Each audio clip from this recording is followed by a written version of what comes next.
When the lights are about to be turned off, you know what you need. Because you gotta somehow make that paper, right? Right. Show me the money! You come to the right place for that. Because it's time for Bo Bounds to Show me the money! show you the...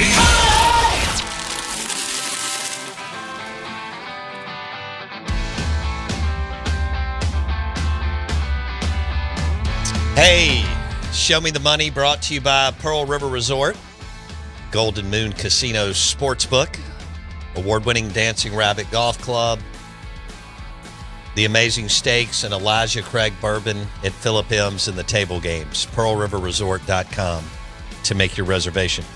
We welcome in college football insider Dave Bartoo, who was on a roll yesterday and throwing some people off, which he likes to do. He's gotten back in it as far as tweeting about college football and all that. And it's time to have him on the show and raise a little hell. Bartoo, what's up, dude? Oh, dude, I love messing with people, man. I mean, I love getting the fans to think, but I also like trying to be outside the box. You know that. Yeah. You know, when everybody's looking left, I'm screaming right. So that's just the contrarian in me. You are a contrarian. I am. I'm a devil. Well, it was. I was talking to some folks with regards to the playoffs and the playoff committee, and they'd reached out specifically to kind of be a devil's advocate about things. When we hear this, can you check it? When somebody has an idea, when ESPN says XYZ, can you put a pencil to it? And so I think that over the years, I think that just ended up being part of my reputation of somebody who wanted new ideas, but was always willing to test those that people put out there as well. Because, as you know, there is a lot of BS that goes on year-round with sports. No question. Bartoo's Bangers on the Out of Bounds Show, brought to you by Elijah Craig Bourbon. Okay, Bartoo, I see here where you tweeted about coaching continuity and NIL player continuity. And over the last 3 years, here are the top 10 programs in player retention. And there's a few of these that mean a lot to this market. So we've got Ole Miss. Yep. We have Clemson, who LSU opens up with. We have a huge LSU fan base. We have Arizona State, who Mississippi State will host in week 2, Kenny Dillingham and Arizona State. And then one we may hit on at some point is Baylor. Auburn at Baylor, Friday night, week 1. Freeze needs to win. I think they will win big this year. All right, so walk me through what when you posted this, what this means for those programs, Bartoo. Well, it was research into trying to find a new way to look at college football. Ultimately, what it was is because college football simply comes down to 24 numbers a year, right? Home and away times 12. That's your 24 numbers. Nothing else matters, right? And so when I'm looking at the transfer portal, my hypothesis, my thought was, is there any sort of correlation between programs that do a good job of retaining their athletes and not letting them transfer up, keeping transfers to a minimum? Is there any correlation to programs that recruit more out of high school and less out of the portal? And so, and then all of that, does that tie to, let's say, win totals? Is there a way we can look at this and go, okay, if they lose more than 24 players, they have a 82% chance of going under their win total the next year. So from a gambling side, that's the other way I'm looking at it. But most of the guys that I work with at the collegiate level, and at the NFL level too, it's all GMs.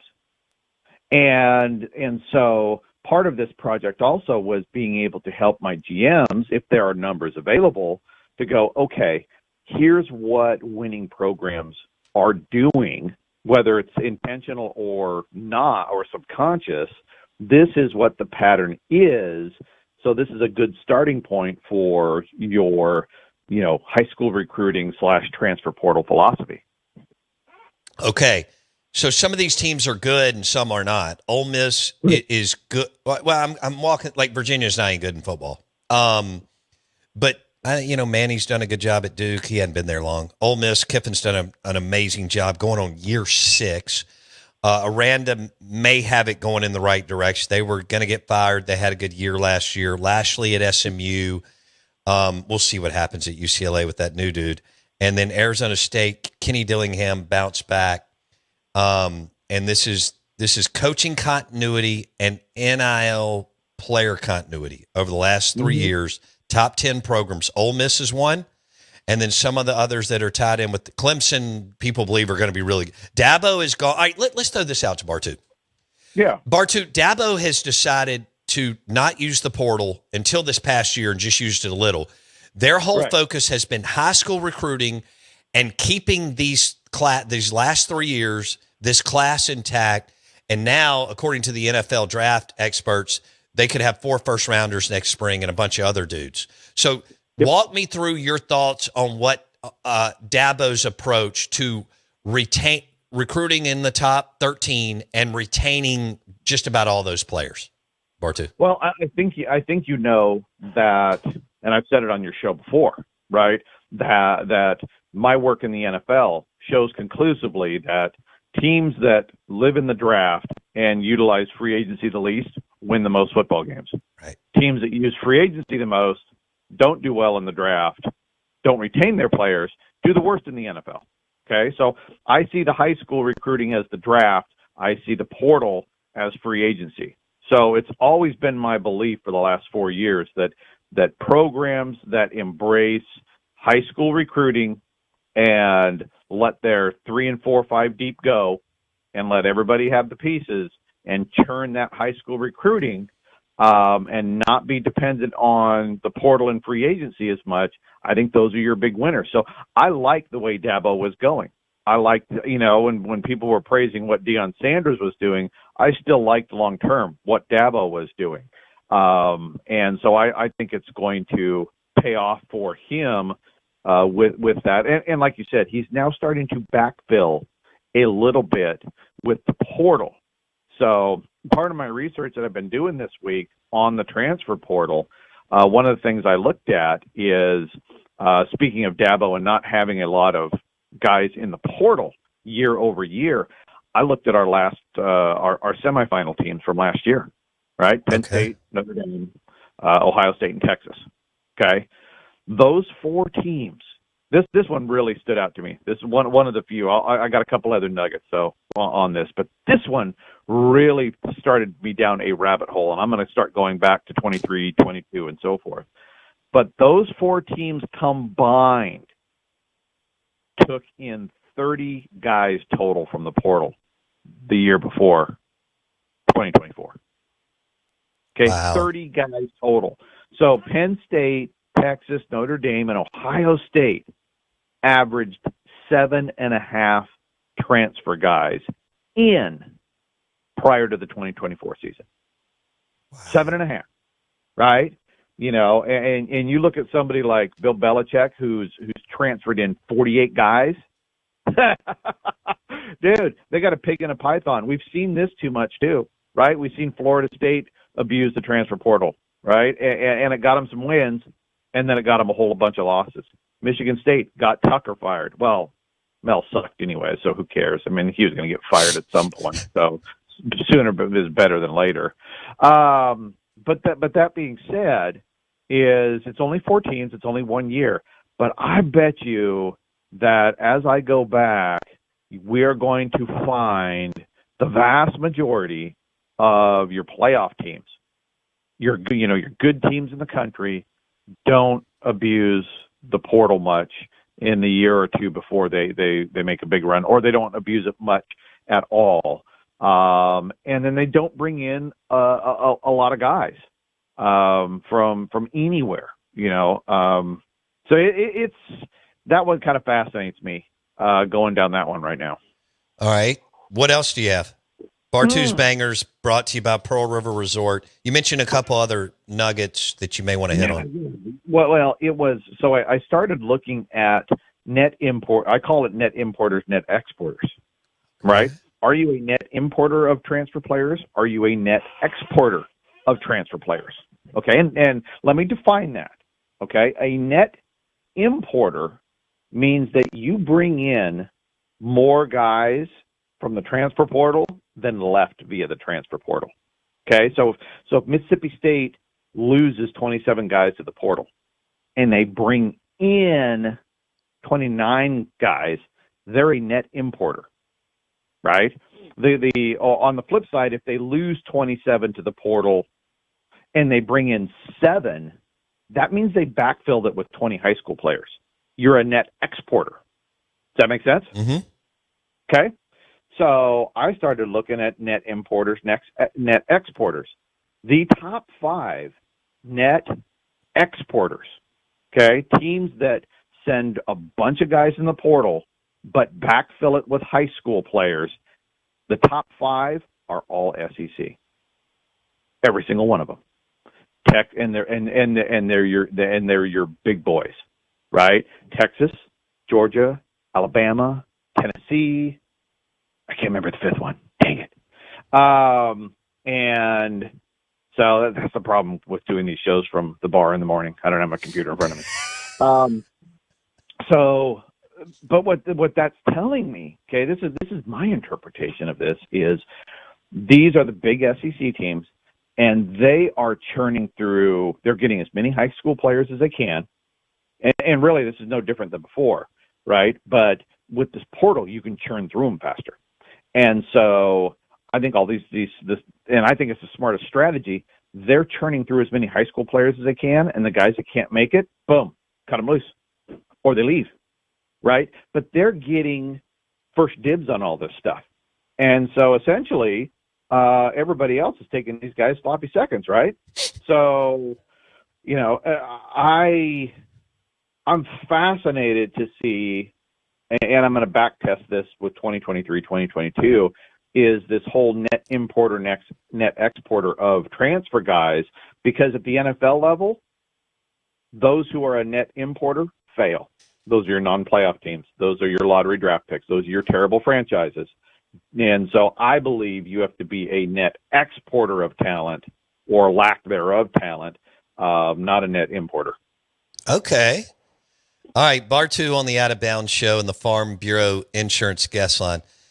Show Me the Money and Bartoo's Bangers brought to you by the Golden Moon Casino Sportsbook and Lounge, talking college football and trying to get a read on where we are, as we're going through the portal and the playoffs. And Bartoo probably needs a couple more seasons, but, he's following, creating numbers and all this kind of stuff and seeing what's going on.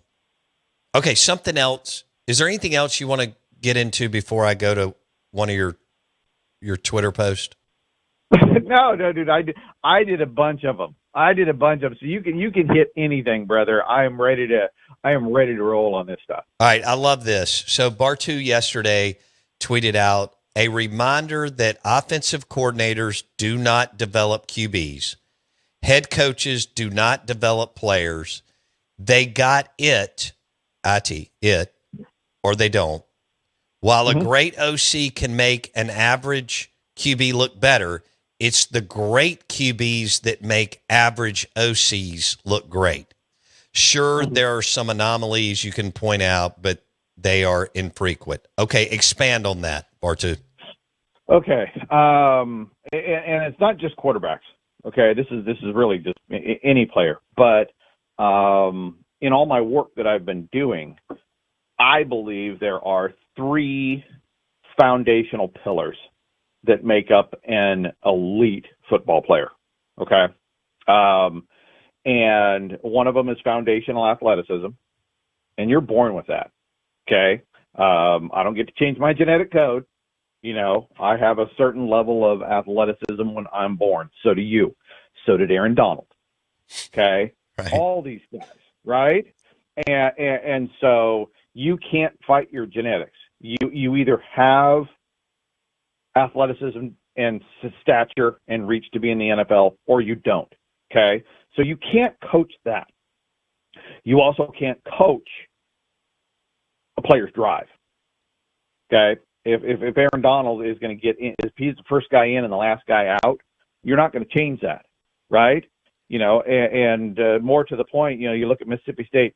Look at some of your defensive linemen. Do you think Chris Jones? Do you think anybody could have coached up Chris Jones to be any bigger, faster, stronger? No. Could anybody have coached him up to have a better drive in his mind? I mean, look at all the coaches that we have right now that in our lives that are trying to get us to be better people in their image, right? I mean, your wife's been trying for God knows how long to turn you into something, and no doubt, working, right? We're mentally, and this is what we call one of the pillars is mental stamina. Basically, what it is how strong is your brain? How tough are you, right? How good does your brain process information? No matter how good the coach is, if you're too stupid to get coached, you can't teach stupid, right? If you can't read a defense, if you don't have the fast twitch muscles in your eyes and your brain and it's not connected, it doesn't matter how good the offensive coordinator is. That guy doesn't have it. So, the third pillar is game IQ, okay? And you can only get so smart in the game depending on your coaching and your mental ability. And so that's why I said and the tweet I was talking about was yours, right? They were saying, oh, he looks terrible in the preseason. And then I know I'm jumping to conclusions, but look, Sarkisian's 5-star offensive coordinator. He's one of the best in the country, right? And so, and you have top 5 recruiting at Texas. To me, an NFL quarterback, a good, a guy who has NFL potential, should be putting up video game numbers at Texas. And I mean stupid video game numbers at Texas. And so I don't believe in the whole you can develop this guy. I think guys have it or they don't. And I think that's what makes recruiting tough. And that's why you have to have this churn, because you miss on that intangible of being able to fully evaluate them till they come in.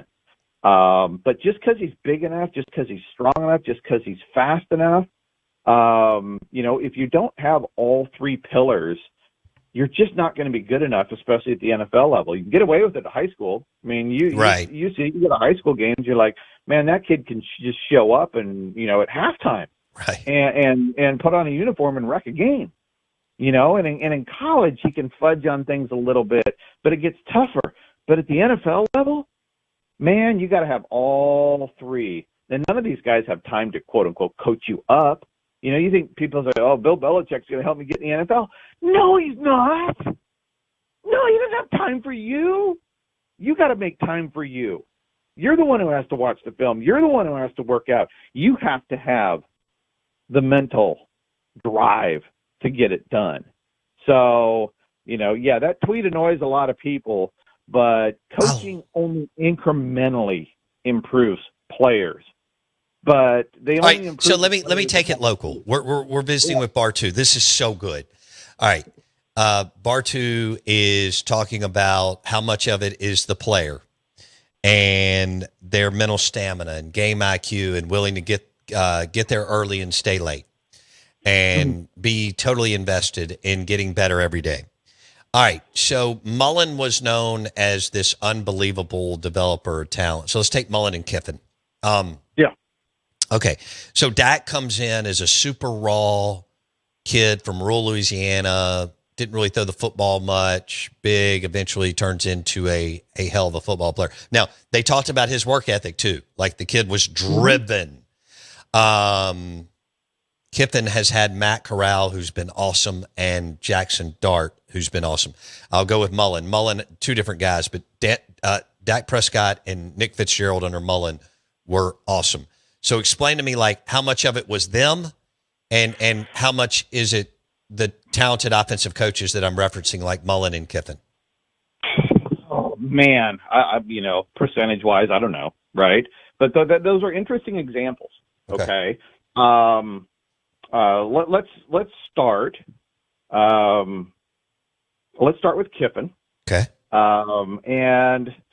Because Kiffin's a good example of because I would take Kiffin as a play caller every single day over Dan Mullen. Sure. No question. Okay. So, and who was the quarterback before Dart? I'm sorry. Matt Corral. Corral. That's right. Okay. So Matt Corral won a ton of games, right? This was a driven player. This was a high IQ guy. But remember, his offensive coordinator is awesome. Lane is a great play caller. Mm-hmm. And I believe the combination of Matt's game IQ and his ability to be driven, add that to Lane's ability as a play caller, the combination made Matt Corral superstar. Okay. But that was a veneer, but he wasn't good enough to make it in the NFL. Right. And to me, one of my red flags in drafting quarterbacks is who is his offensive coordinator. Because if he's really good, that really good offensive coordinator can mask some of the problems. Sure. Right? You've heard of like the system quarterback. That was like the knock on Robert Griffin and anybody out of Art Briles' camp, right? Oh, that's a system. Or Chip Kelly. Oh, that's a system. If you actually notice, it's how good the offensive coordinator is, right? Chip Kelly makes everybody look good. Art Briles makes everybody look good. Hell, Mike Leach made people look good. Everybody look good. Steve Sarkisian makes everybody look good. Right. I don't want that quarterback. That offensive coordinator is so good at taking what he has and making it better that it's not necessarily he's developing the player. He's just so good at play calling, he can elevate the perception of the quality of that player. So Jackson Dart is probably looks a lot better with Lane than with a bunch of other guys. So whereas with Dan, I think he's a lesser quality OC, but you had the combination of Dak Prescott with Dan Mullen. A lot of people say, oh, Dan Mullen developed Dak Prescott. I don't buy that. I think he helped Dak Prescott develop, but I think Dak Prescott, when he got on campus with his physical and mental tools, you just didn't know what you had. And so as he developed himself with Dan got the credit for developing Dak Prescott. But you can't tell me for a second that Dak Prescott wouldn't have been just as awesome with Lane Kiffin or Dak Prescott developing with Steve Sarkisian in Alabama. Right. I think these guys have it from day one. Aaron Rodgers, Russell Wilson, Matt Ryan. They all went to these places where the offensive coordinator was nothing, and they made the offensive coordinator. So to me, I'm looking for the quarterback and what really got me thinking about this originally was Justin Herbert right here in my backyard, bud. Okay. Right? Because Arroyo, before he got to Oregon, was trash. One of the bottom 20% offensive coordinators in all of college football. Horrid. Gets to Oregon, guy gets hurt, another guy gets hurt. Justin Herbert comes in, top 25 offense. Next year, top 25 scoring efficiency offense. Next year, top 25 scoring efficiency offense. Boom, first-round draft pick, goes to the Chargers. Arroyo goes to UNLV and immediately drops a bottom 10 offense for 3 straight years and gets fired. So I'm looking for the quarterback that elevates the offensive coordinator. So with your example of Mississippi State, I think the combination of Dak getting an opportunity at Mississippi State that maybe he wouldn't have got somewhere else because of, his star ranking or his perception. I think you had a perfect storm with Dan Mullen's ability, and I'm not saying Dan wasn't a good offensive coordinator, but you had the perfect storm with Dan and with Dak and having the opportunity to build and learn at Mississippi State, maybe where he wouldn't have had that opportunity somewhere else. But if you ask me, I believe that Dak Prescott made Dan Mullen look better than Dan Mullen made Dak Prescott look better. Okay. Bartoo's Bangers brought to you by Pearl River Resort. And so Bartoo, while he values coaching, because that's not where you're going, you value coaching, and that little bit of a bump from Mullen or Kiffin or Sark or whoever we're talking about is valuable, because anything that advances you professionally or skill wise, you recognize. But what you're saying is the overwhelming majority of it is on the player and what they're willing to do, Bartoo. Right.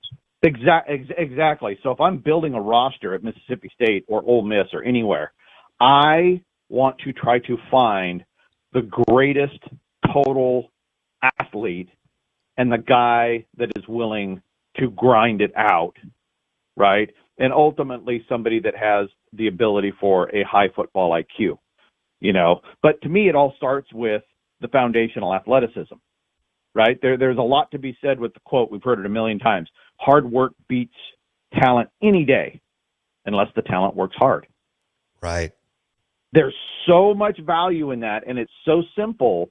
But when you're talking about roster building, what would you want? I would want the most athletically talented kid that is willing to work hard. Right. I don't care what his experience is. I don't care if it's 7-on-7. I don't care if it's 1A in the Bayou. It doesn't matter. Give me a roster that man-to-man, they are greater athletes and have the willingness to put in the work for 2 or 3 years to maximize their football IQ and maximize their body athleticism. That's how I would build a roster. Okay. Bartoo on the Out of Bounds show and the Farm Bureau Insurance guest line. I feel like we should leave it there, Jackson, because that was great. That was 2 good topics, and then we'll get Bartoo back on. Are you going elk hunting next week, or can you do another hit next week before going out in the wilderness? I'll do another hit tomorrow, man, dude. I have so much stuff going on right now. I mean, it just felt like we scratched the surface. We didn't even get to talk about why I think this year's national champion is going to be the worst team of this century that wins the national title. Do you want to hit on that real quick, or do you want to wait? No, save it? I don't. I just teased it, bro. Okay. Come on. All right. I do want to ask you this real quick, and we can do a deeper dive. But you did this last year, and it got hammered. We cut up the video, and it also got hammered on the podcast. You did this before the season. Kiffin and Golding, OCDC pairing. Top 10 in the country, Bartoo? Yeah, it is. Okay. It is. Yeah. Nothing's changed there, right? Texas still the best trio of coordinators, OCDC special teams in the country. But remember, they have a head coach that loses football games. So, they're going to have to do the Ed Orgeron and somehow catch lightning in a bottle to win a national title. And I don't think they're doing it with a rookie quarterback this year. Okay. Right. This is wide open as I've ever seen. We'll get onto this. We will break down the entire national championship from my point of view on the very next show. Okay. We'll leave it there. Wide open as it's ever been for the national championship in college football. And yes, nothing has changed. Lane Kiffin and Pete Golding combo, offensive coordinator, defensive coordinator, top 10 in the country. That's Dave Bartoo. Bartoo's Bangers, brought to you by the Golden Moon Casino, Sportsbook and Lounge, and award-winning Dancing Rabbit Golf Club. Thanks, Bartoo. Love you, buddy. Thanks, buddy. Thank you. All right. That was great, Jackson. Golly, that was good. Live in the Bank Plus studio, the Out of Bounds show is brought to you by Stella Artois and Wings. If you're going to throw some on the grill this afternoon or tonight, hit up Jackson and I, and we'll meet you over at your house, and we'll drink all your Stella and smash some wings.